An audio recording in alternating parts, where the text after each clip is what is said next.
यह कोई अंत नहीं है, बल्कि यह एक शुरुआत है, एक नई यात्रा का प्रारंभ है, जहां आप खुद को सबसे सुंदर रूप से जोड़ रही हैं। ब्रह्मांड आपसे कह रहा है, तुम तैयार हो, तुम्हारा वक्त आ चुका है। अब अपने दिव्य स्वरूप को स्वीकार करो और इस प्रकाश को फैलाओ जो हमेशा से तुम्हारे भीतर था।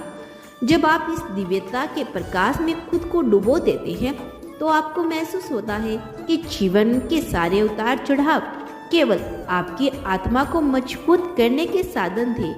ब्रह्मांड आपसे यह भी कहना चाहते हैं कि वे क्षण जो कभी आपको कमजोर बनाते थे, अब आपको अपनी आंतरिक शक्ति का एहसास दिलाते हैं।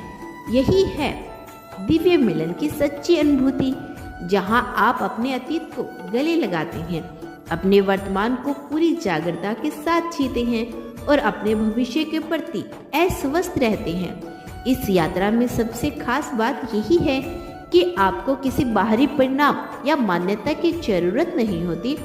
आपका हर ही सबसे बड़ी आपकी गवाही बन जाता है। हर धड़कन में आपको ब्रह्मांड के अनंत ऊर्जा का कंपन महसूस होता है और यही कंपन आपको आगे बढ़ने की प्रेरणा देता है। आपके विचार अब केवल सोच नहीं रह जाते, वे ब्रह्मांड के संवाद के पुल बन जाते हैं।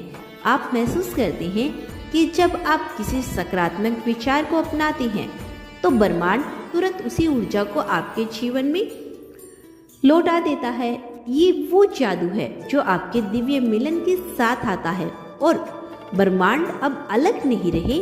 शायद कभी कभी आपके मन में सवाल उठे होंगे कि क्या आप इस मिलन के योग्य हैं, लेकिन याद रखिए, यह सवाल ही आपके मन में अपने आप में एक भ्रम है, क्योंकि आप पहले से ही योग्य थे और रहेंगे। ब्रह्मांड ने आपको इसी रूप में स्वीकार किया है जैसे आप हैं। यह दिव्य मिलन कोई पुरस्कार नहीं जो किसी विशेष उपलब्धि के बाद मिलता है, यह तो हमेशा आपके भीतर था, बस आपको इसकी मौजूदगी को पहचानना था।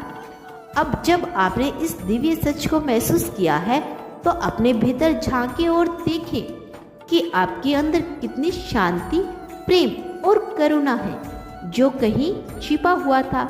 यह वही प्रेम है जिसे आप दूसरों के साथ साझा कर सकते थे, वही शांति है जिसे आप दुनिया में फैला सकते थे। आपका दिव्य मिलन केवल व्यक्तिगत नहीं है, बल्कि यह एक सामूहिक ऊर्जा का हिस्सा भी है। जब आप जागरूक होते हैं, तो आप न केवल अपने लिए बल्कि उन सभी आत्माओं के लिए भी प्रकाश का स्रोत बन जाते हैं